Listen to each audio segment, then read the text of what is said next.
Assalamualaikum warahmatullahi wabarakatuh. Halo Bapak Ibu Dewan Guru. Di sini saya akan mempresentasikan modul 1.4 dari calon guru penggerak, yaitu budaya positif. Nah, di sini sebagai fasilitator adalah Ibu Eni Kuswidiasti dan pengajar praktek Yugo Rahmadani MPDGR. Bapak Ibu, di dalam budaya positif di sekolah ada beberapa yang perlu kita pahami. Di antaranya yaitu ada beberapa konsep. Nah, di sini ada konsep inti budaya positif. Di dalam konsep inti budaya positif, yang pertama itu ada perubahan paradigma belajar, disiplin positif, nilai-nilai kebajikan, kebutuhan dasar manusia, motivasi perilaku manusia, posisi kontrol guru, keyakinan sekolah, dan segitiga restitusi.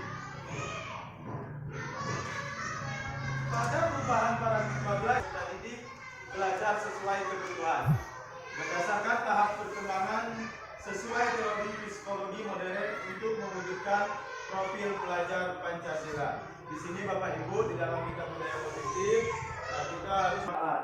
Dan yang keempat, ilustrasi bahwa kritik dan membuat rasa bersalah mampu menguatkan karakter dewasa berhak berdasar. Ini merupakan konsekuensi tentang teori kontrol. Selama ini yang kita terapkan di sini sepertinya dengan murid kita memaksa supaya anak itu harus bisa. Yang kedua, mereka mendapat bisa apa yang kita sampaikan, mereka harus pahami. Itu bersifat memaksa, berarti itu tidak boleh dalam budaya positif. Yang kedua yaitu tentang disiplin positif. Adapun disiplin positif di sini berasal dari kata disiplin adalah menciptakan peserta didik yang memiliki disiplin diri sehingga mereka berperilaku mengacu kepada nilai-nilai kebajikan universal dan memiliki motivasi intrinsik, berarti motivasi yang berasal dari dalam, perubahan perilaku ke arah yang lebih baik. Berarti kita berharap kita sebagai seorang pendidik itu yaitu memiliki peserta didik itu nanti memiliki sifat disiplin, yaitu dari diri dalam dirinya sendiri. Adapun yang keempat yaitu tentang yang ketiga nilai-nilai kebajikan. Nah, di sini nilai yang disepakati yaitu nilai yang disepakati bersama, seperti lepas dari suku bangsa, agama, bahasa maupun latar belakang. Kita tidak boleh membedakan, walaupun agamanya berbeda, suku bangsanya berbeda, tetapi anak tetap sama. Contoh nilai-nilai kebajikan yang kita terapkan yaitu yang mengenai keterampilan hidup, dapat dipercaya, lurus hati, pendengar aktif, tidak merendahkan orang lain, memberikan yang terbaik dari diri.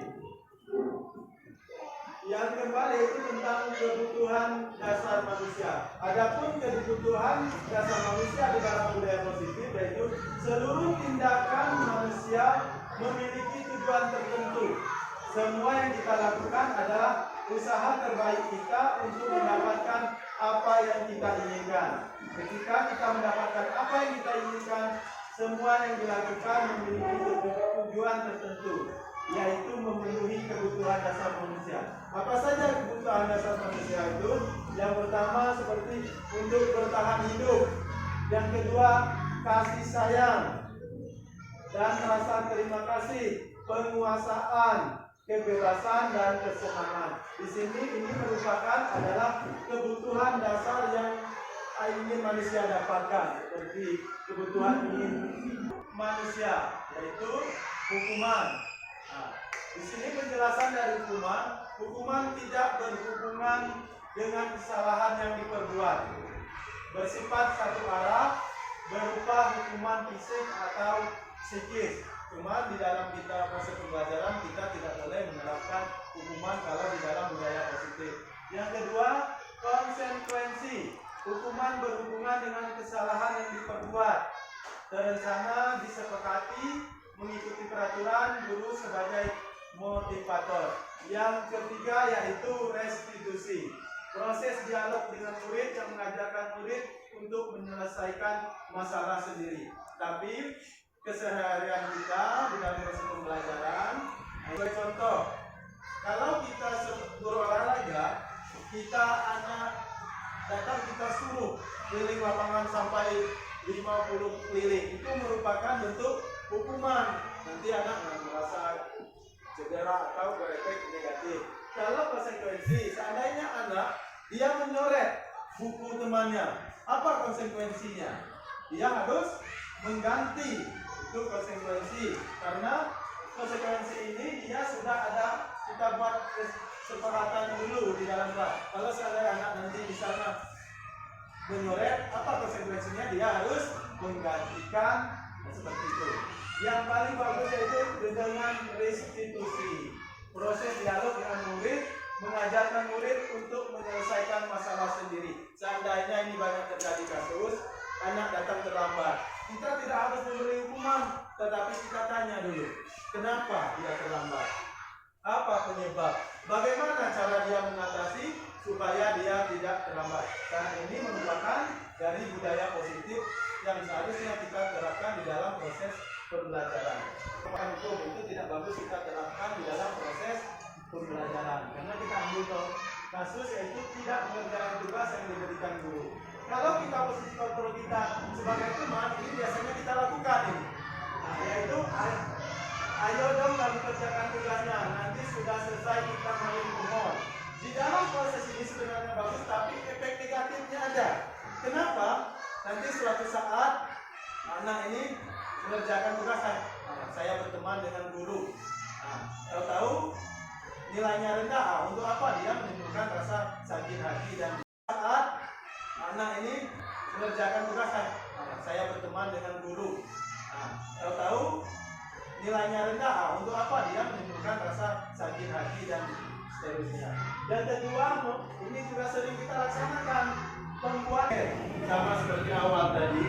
Kita ketahui apa permasalahan anak, kita beri solusi mereka, apa yang kira-kira supaya mereka bisa tidak mengulangi lagi perbuatan mereka. Di sini seperti contoh pertanyaannya, kamu sudah tahu kesalahanmu, nah, keyakinan sekolah apa yang kamu langgar dan apa yang akan kamu lakukan untuk menyelesaikan masalahmu. Sekolah ini, keyakinan ini bersifat lebih abstrak, berupaya pernyataan yang universal, dibuat dalam bentuk positif, tidak terlalu banyak, dapat diterapkan di lingkungan sekolah. Semua warga sekolah hendaknya ikut berkontribusi dalam pembuatan keyakinan kelas. Ini ruang lingkup lebih besar. Kalau kita di dalam kelas, kita buat lagi yang namanya keyakinan kelas, yaitu kesepakatan kelas kita. Bagaimana? Kita katakan dengan anak, kalau datang terlambat, kira-kira bagaimana? Apa solusinya yang kita harus lakukan? Pasti mempunyai tujuan dan untuk memenuhi kebutuhan dasarnya. Yang ketiga, yaitu menanyakan keyakinan. Berdasarkan prinsipnya nilai-nilai kebajikan yang siswa percaya, proses budaya positif. Di sini nanti kita lakukan diskusi, kira-kira apa yang ditanyakan, kita saling voting. Mungkin itu saja yang bisa saya paparkan tentang budaya positif dari modul 1.4. Nah, apabila terdapat kesalahan, saya mohon maaf. Saya akhiri. Wassalamualaikum warahmatullahi wabarakatuh. Waalaikumsalam. Assalamualaikum warahmatullahi wabarakatuh. Perkenalkan, saya Umaya selaku Wakil Kepala Sekolah SD Negeri 07 Bermani Ilir. Tanggapan saya dari pembebasan ke Pak Tony Almuanawaroh SPD selaku calon guru penggerak angkatan 10 tentang budaya positif. Bagi saya, memberikan pengetahuan baru tentang budaya positif yang ada di sekolah. Semoga pembebasan yang disampaikan Pak Tony bisa diterapkan di sekolah dan dapat berdampak positif bagi guru, siswa, serta dapat memajukan mutu pendidikan.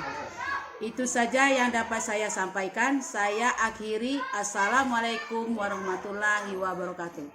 Assalamualaikum warahmatullahi wabarakatuh. Perkenalkan, saya Juksan Andreas, guru dari SD 07 Bermani Ilir.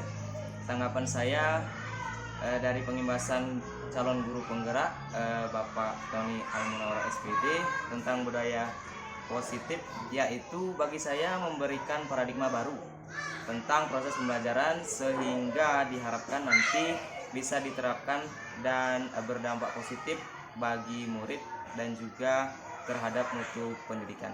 Mungkin itu saja yang dapat saya sampaikan. Terima kasih. Assalamualaikum warahmatullahi wabarakatuh.